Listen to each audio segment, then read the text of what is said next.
कर्नाटक की कांग्रेस सरकार ने हाल ही में सरकारी ठेकों में मुस्लिमों को 4% आरक्षण देने का फैसला किया।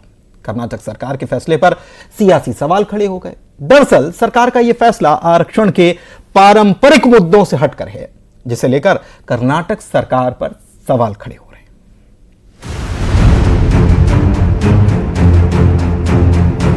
4% reservation is not for Muslims. It is for all sections of minorities and backward classes.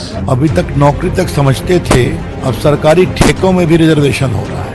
खास करके मुसलमान लोगों को 4% देना ये डेफिनेटली एंटी कॉन्स्टिट्यूशनल है, एंटी डेमोक्रेटिक है। So this is everything is according to the constitution.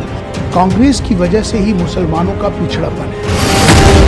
ठेकों में मुस्लिमों को 4% आरक्षण पर रण। कर्नाटक सरकार का फैसला, दिल्ली तक विरोध। मुस्लिम आरक्षण हक या तुष्टीकरण।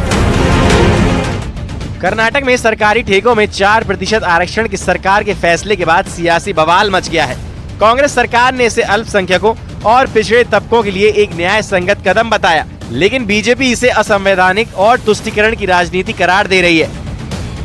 4% reservation is not for Muslims. It is for all sections of minorities and backward classes. So earlier it was there for some percentage for some scheduled caste, which we had made a constitution type in the assembly amendment. This one. Karnataka सरकार ने अपने budget में मुसलमानों के लिए 4% आरक्षण की घोषणा की है। अभी तक नौकरी तक समझते थे, अब सरकारी ठेकों में भी रिजर्वेशन हो रहा है और उसमें भी सीधा मुस्लिम्स के लिए 4%। वैसे कर्नाटक में मुस्लिमों के रिजर्वेशन का मामला पहले भी राजनीति का केंद्र रहा है और मामला सुप्रीम कोर्ट में भी पेंडिंग है। धर्म के आधार पर रिजर्वेशन संवैधानिक दायरे में है या नहीं, इसको लेकर अब अहम सवाल खड़ा हुआ है और इसको लेकर अब सियासत मध्य प्रदेश और छत्तीसगढ़ में भी देखने को मिल रही है।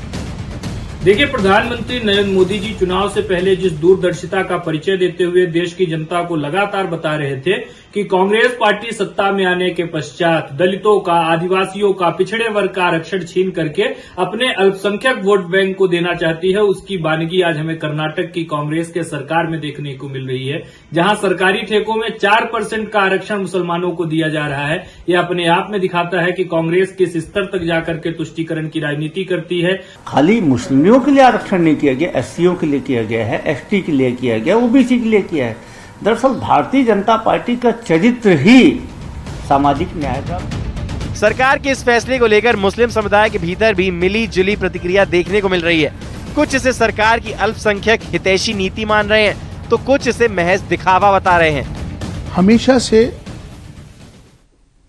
मुसलमानों को एक लॉलीपॉप दे दिया, उन्हें एक झुंझुना दे दिया और उनको ये बहका दिया कि आपको ये आरक्षण देना। इन कांग्रेस की वजह से ही मुसलमानों का पिछड़ापन है। I am very much happy. I would like to welcome the decision of the government that they have provided 4% reservation for the 2B section of the Muslim community. सरकारी ठेकों में 4% आरक्षण को लेकर कर्नाटक से लेकर दिल्ली तक सियासी घमासान मचा हुआ है। सरकार इसे सही बता रही है, जबकि विपक्ष इसे तुष्टीकरण कह रहा है। लेकिन ये सिर्फ सियासी विवाद नहीं, बल्कि कानूनी लड़ाई का भी हिस्सा है।